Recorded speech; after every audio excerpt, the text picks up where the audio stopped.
I'm Andrew Oberholzer, head of the Men's Health Association. One of my areas of speciality is talking to people about personal safety.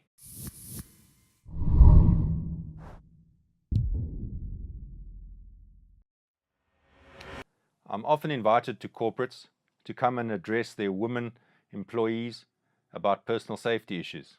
But I always encourage them to include the men. If we look at the murder statistics in South Africa, of the approximately 18,000 murders a year, only 15% are women.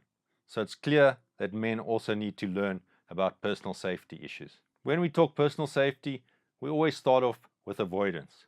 So we say, it's better to avoid than to run. It's better to run than have to de-escalate or talk your way out of a situation. But it's better to talk your way out of a situation than it is to have to fight, and it's better to fight than to have to die. Our emphasis in these presentations is on avoidance and making sure that you get out of the situation alive. Some of the things that we cover in this presentation are the legal aspects of personal safety. It's very important to understand these. The law's changed a lot in the last couple of years, and the last thing you want to do when you're trying to protect yourself or your possessions is to end up on the wrong side of the law. If you exhausted all your other options, you couldn't avoid and you couldn't get away, you might find yourself in a situation where you have to defend yourself by fighting back. If you are in that unfortunate situation, it is worthwhile having options available.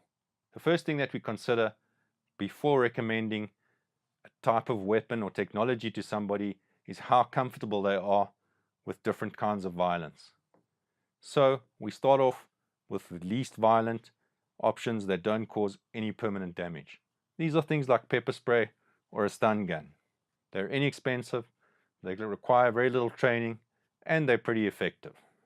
There are other simple, inexpensive options that don't take a lot of time or money. Things like the self-defense keyring. Easy to conceal, the one weapon that can be in your hand, so you don't have to worry about weapon access if you are in a situation. It increases your striking power considerably. Ultimately, firearms do equal the odds because most criminals in South Africa, when they are committing a home invasion or a hijacking, will be armed. So, personal safety is about trying not to be in the wrong place at the wrong time, about running away if you can, about putting your ego aside and getting out of a situation physically intact with as minimal amount of emotional damage. In the presentation that we do, we talk a lot about your instincts.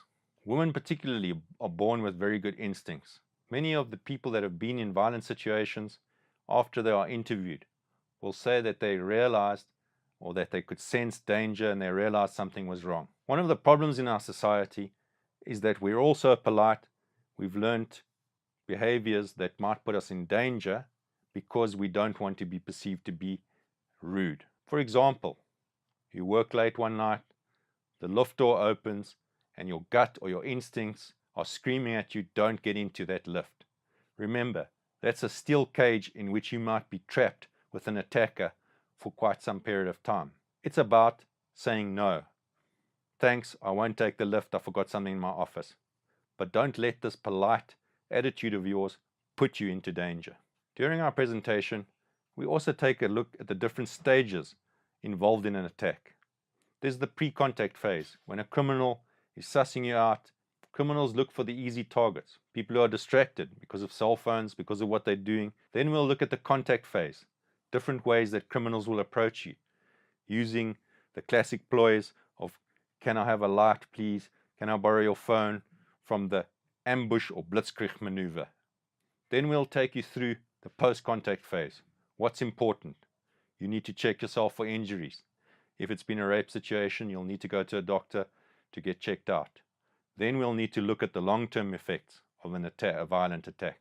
Things like potential post-traumatic stress syndrome, the importance of going through a debriefing with a healthcare professional. We'll take you through all of these steps so that you have a better understanding. This is not an easy subject to tackle. Violence is a deep, dark subject. However, it affects the lives of many South Africans. Better to be prepared, have a good understanding of your environment. You'll find it actually reduces your anxiety levels.